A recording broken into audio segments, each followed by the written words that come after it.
So we're going to start with the Clone Wars. So the first question comes from Villain at Scum N Villainy. And he or she asks, do you want to see any of the new Disney-era characters in the new Clone Wars episodes? If so, who do you want to see? My choice would be Orson Krennic, since the Death Star was being developed during this era. That is a great answer.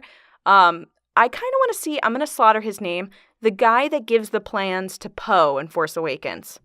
Oh, damn it. That was my pick. Orson Tekka. What is it? Orson Tekka. Orson Tekka. That guy. I would have slaughtered his name, so I apologize. But I just want to know how he got the plans, how he was involved with the Resistance, how he got involved with the fight. Who is he? We don't really know anything about him. I think it would be really cool.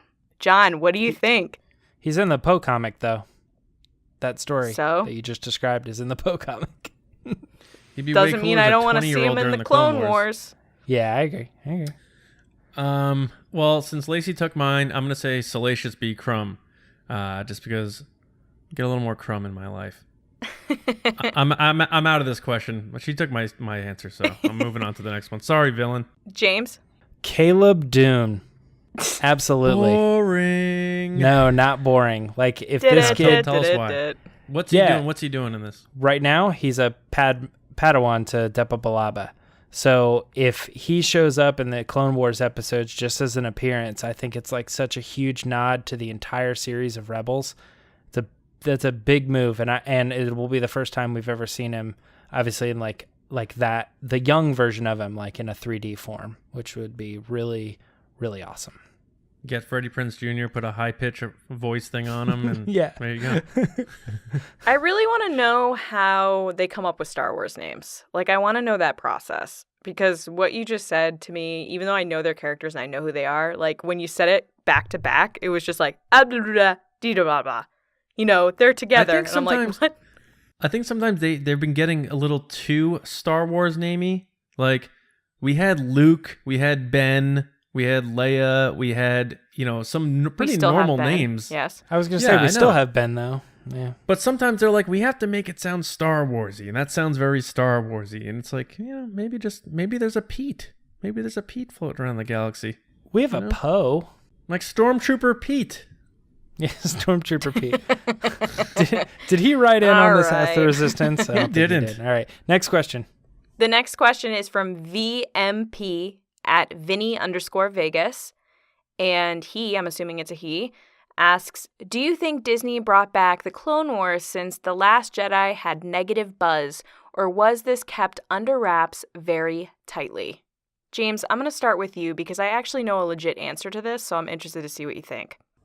Oh, okay. I assumed that it was just kept under the wraps. I can't possibly imagine that it was like backlash to The Last Jedi.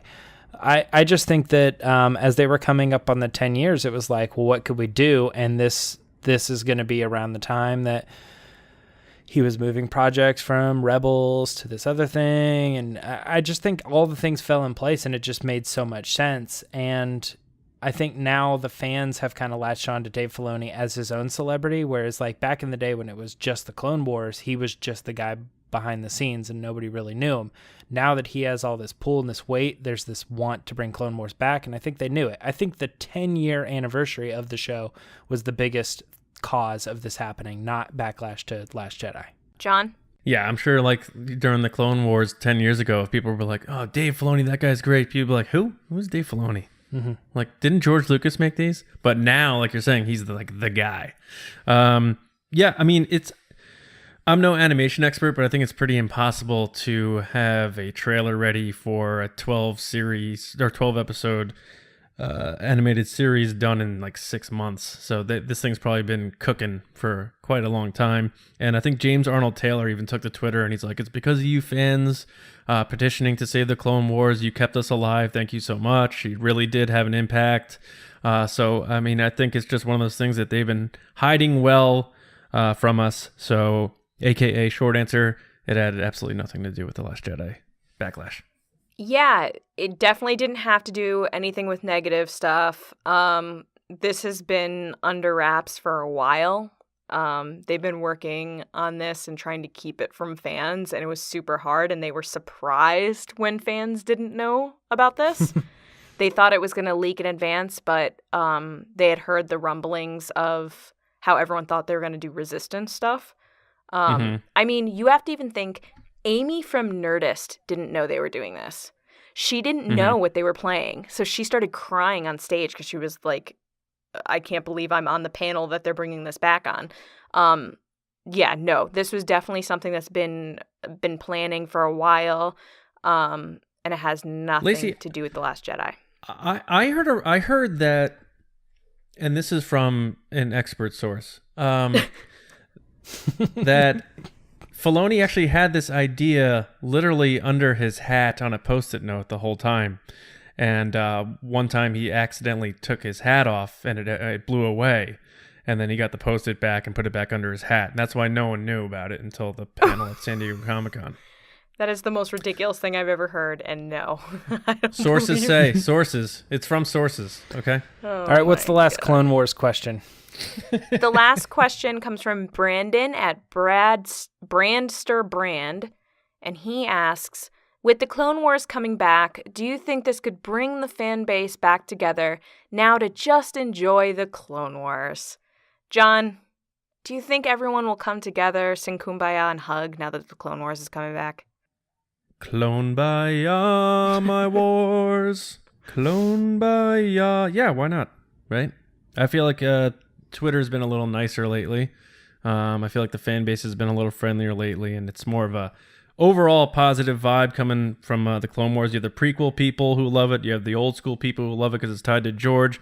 It's like just one of those perfect storms where it's everyone has their hand in some part of this that they love. So it's like a no-brainer. But yeah, I think it's all positive so far from the Clone Wars until they come out, and then people will be like, "Oh, these suck. They were better when they weren't owned by Disney." We talked about that last week. Yeah. James, what do you think? I think that the Clone Wars and the fandom are going to be kind of like an infomercial product where it's like, for a limited time only, you can have a combined fan base where everybody gets along. But as soon as the show is over, it's gone, gone, gone. Like, I really think that everybody's going to pull together. We're all going to watch the show. We're all going to like the show. And then the next thing's going to come out and we're going to be like, this sucks. Like, whatever not me particularly or not anybody individual, but I think like whatever the next product is that isn't something that was already cherished and beloved, it's whatever's new, Resistance or what, I don't know, whatever. Just, yeah. I think it's just going to fall back into the same kind of tendencies. Yeah, I think the being in the room when they announced this, it was like unreal. It reminded me so much of the 2015 Celebration Force Awakens panel when they played the trailer for the first time. Go watch it on YouTube. Wow. It's insane. Yeah. The excitement people had, like people just started crying, sobbing. They were standing up. You have a whole generation of Star Wars fans that this is their Star Wars. And it's brought back for them when they're older to really get back into it and enjoy it again. And some of those people probably have kids so they can enjoy it with their kids.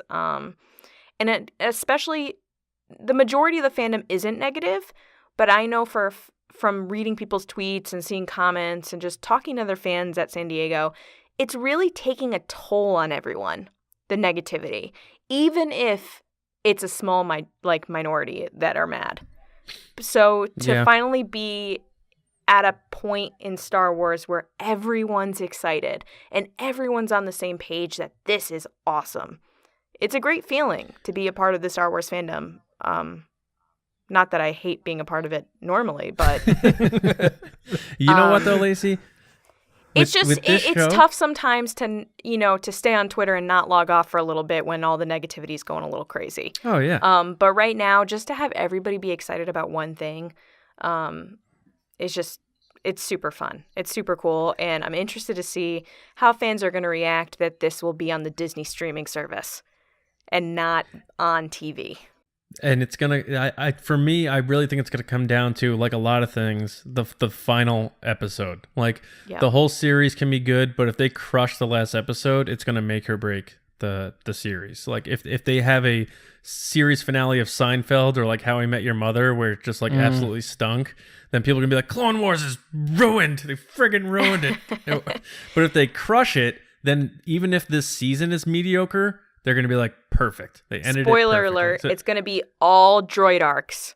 And everyone's going to be annoyed. Yep. All filler episodes of like Chopper and stuff like that. No, I think the passion and creativity and drive that Dave Filoni has and what he expressed in that panel for an hour, 45 minutes, whatever it was, the sketches he showed to the crowd, like there is no doubt in my mind that he is going to handle this with the utmost respect. And he gets it. He knows what people want. He knows, but he's gonna torture people a little bit. There's gonna be a little bit of a pain train coming. So I hope people understand that it's not gonna be all, happy. Oh, everything's great. I mean, this is the Clone Wars. Yep. So hopefully people Rex stay dead, positive. Ahsoka dead, Anakin dead. And then they're back like the Avengers. Yeah. Hey everyone, thanks for watching that video, and if you liked it, please give it a thumbs up and head over to the full episode by clicking this box here. If you want, you can subscribe, and that way you get all the weekly news, you get our discussions, you get information on our giveaways whenever we do them. It's a good time, we promise. Thanks for watching the Resistance broadcast.